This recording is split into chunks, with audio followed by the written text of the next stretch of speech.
The Naval Undersea Warfare Center in Keyport, Washington, is at the forefront of bringing 3D printing techniques to the needs of the Department of Defense. And a recent report illustrates just how much innovation is taking place within its four walls.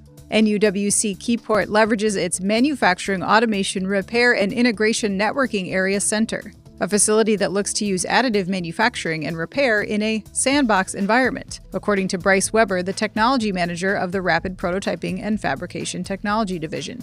This plays out in application-specific modifications and tests in order to solve problems. Weber provides the example of an unmanned water vehicle and its need for a mission-optimized propeller or mast. The facilities team can review the needs and look to additive manufacturing for solutions that can then be iteratively modified and field tested.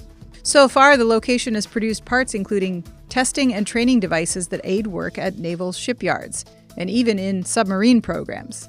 Emergency repair work can be addressed with 3D printing when a part is obsolete, and the team says its division engineers have the skills as well as the tools to produce solutions quickly in order to return ships to service sooner than with traditional methods.